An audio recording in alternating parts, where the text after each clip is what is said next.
بسم اللہ الرحمن الرحیم۔ حضرت ابو سعید خدری رضی اللہ تعالیٰ عنہ بیان کرتے ہیں، رسول اللہ صلی اللہ تعالیٰ علیہ وآلہ وسلم نے فرمایا، روز قیامت زمین ایک روٹی کی طرح ہوگی جسے الجبار اللہ تعالیٰ اہل جنت کی میزبانی کے لیے اپنے ہاتھ سے اس طرح الٹے پلٹے گا جس طرح تم میں سے کوئی دوران سفر اپنی روٹی الٹ پلٹ کرتا ہے۔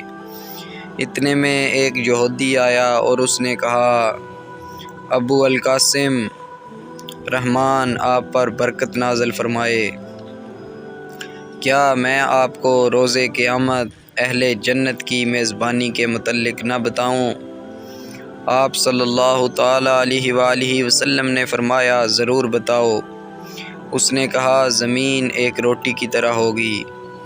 جس طرح نبی صلی اللہ تعالیٰ علیہ وآلہ وسلم نے فرمایا، پھر نبی کریم صلی اللہ تعالیٰ علیہ وآلہ وسلم مسکرائے اور ہماری طرف دیکھا اور ہنسنے لگے، حتیٰ کہ آپ کی داڑھیں نظر آنے لگی۔ پھر اس یہودی نے کہا، کیا میں آپ کو ان کے سالن کے متعلق نہ بتاؤں؟ اس نے خود ہی بتایا، بلام اور نون۔ صحابہ کرام رضی اللہ تعالی عنہ نے کہا، یہ کیا چیز ہے؟ اس نے کہا، بیل اور مچھلی، ان دونوں کی کلیجی کے ساتھ گوشت کا ٹکڑا جو کہ علیحدہ لٹک رہا ہوتا ہے، اس کے ساتھ 70,000 افراد کھائیں گے۔ ایک اور حدیث مبارکہ میں آتا ہے، حضرت ابو ہریرہ رضی اللہ تعالی عنہ بیان کرتے ہیں، رسول اللہ صلی اللہ تعالی علیہ وآلہ وسلم نے فرمایا، 2 مرتبہ سور پھونکے جانے کا درمیانی وقفہ 40 ہوگا۔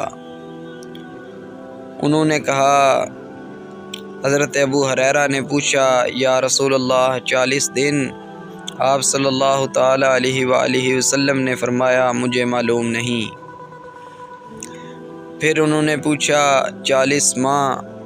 آپ صلی اللہ تعالیٰ علیہ وآلہ وسلم نے فرمایا، میں نہیں جانتا۔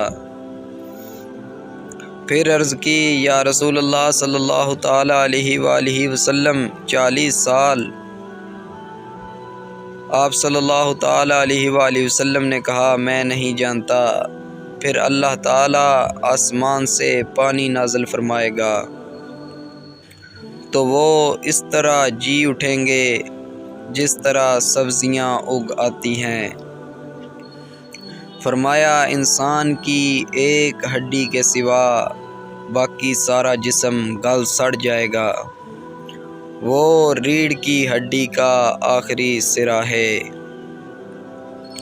اور روز قیامت تمام مخلوق اس سے دوبارہ بنائی جائے گی۔